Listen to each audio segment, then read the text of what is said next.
Starting to funnel in inside Gainbridge Fieldhouse, getting ready for the second session of state champion basketball today. We're still celebrating the 50th annual girls state finals here, and we're kicking off, or continuing, our 1976 teams. We got 4 teams represented here today. We just spoke with East Chicago Roosevelt, and now we got the Bloomfield girls basketball team here. Representing. Ladies, thank you guys so much for joining us. The state runner-ups in that first ever state final tournament here in Indiana. First, just like with the other team, I would love for you guys to introduce yourselves, and I love the shirts that you guys got out. You got your numbers on the back as well. Those are perfect. All right, perfect, you guys. If you guys could just go ahead and introduce yourselves and what year you were during that 1976 trip. Hello, everybody. My name is Connie Euland, and I was a junior at that 1976 game. My name is Sherry Carmichael, and I was a sophomore at that 1976 game. Let's hear it for the tiny towns. Amy Ferris, a junior, number 30.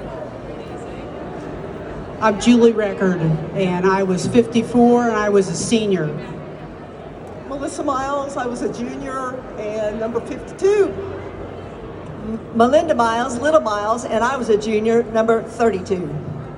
Amazing. Thank you guys so much for joining us. And kind of like what we just did with East Chicago, I want you guys to take me back to the year 1976. The first ever team to compete at the state tournament in girls basketball. One, what was going through your mind and what was that experience like? Well, we were a tiny school, but we knew we had it in us. We were small, but we were mighty, and we were the dream team.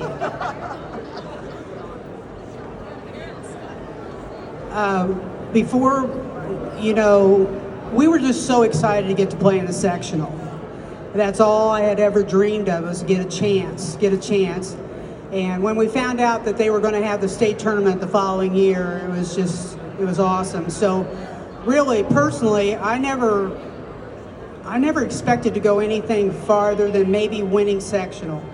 And then we just kept winning, and it was so fun, and our fans were so wonderful to us. It was like being Cinderella. We normally won by a lot.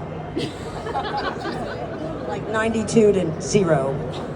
That's incredible. Well, I was kind of mentioning to them, at least from my perspective, you know, I would never think that girls didn't have a state championship or a state finals. I mean, what was that like, probably competing and not being able to have a state final, but then finding out and being part of the first one? Title IX really mattered. So in 1972, Title IX passed, and if there wasn't Title IX and Senator Birch Bayh from Indiana, that probably wouldn't have happened. So we were fortunate to come around when we did, and got to go to the state tournament in 1976, which was the first state tournament. What was that like, playing in that kind of atmosphere? Well, it was pretty cool. We went to Hinkle, and I had heard of Hinkle before. This is way before the Hoosiers movie. But we went in there to practice, and there were birds everywhere, flying around. Pigeons flying at the top. We walk in on that beautiful floor, and here are birds. It was cool, though. Well, and our whole town shut down. The whole town shut down, caravan to the game. Everybody was there, and it was just a big family event. The school fans painted the windows. All the kids painted the windows. We had a sign that said, "Last one out of town, turn off the lights."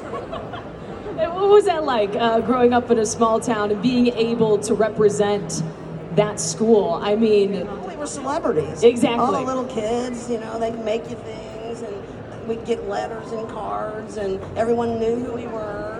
And still to this day, because it's still a tiny town. We go home and have our reunions, and everybody knows who we are. Yeah, the notoriety never stops. It's wonderful. Thank you, everybody. And And you know, the cool thing too about growing up in a small town, we were all really best friends since we were 6, 7, Still 8 years are. old. And playing basketball with our friends, that's just what we did all the time. And reflecting on your time and playing high school basketball and high school sports, what lessons did you learn during those formative years that have really carried out into your real lives or real jobs that you guys had later in life? That you don't have to be alone, that you have a second family with the sports teams. And they helped me through the hardest times in my life. I don't want to get emotional. She came all the way from Texas. This is my friend right here. My best Just work hard, be dedicated, and have fun. Yeah, we're getting ready to go to the district tap. And life is a team. Life is a team sport. That's right. Have a dream and go for it. That's right. And work hard every day for that dream, and it will come. And what's it like being able to come back here, represent your town, represent that team, and doing it on the biggest stage, being able to see these young girls compete and all these fans waiting to go see them? What's that like? It's very special, and we sure appreciate being included in this. You know, 50 years ago, sometimes it just feels like it was yesterday.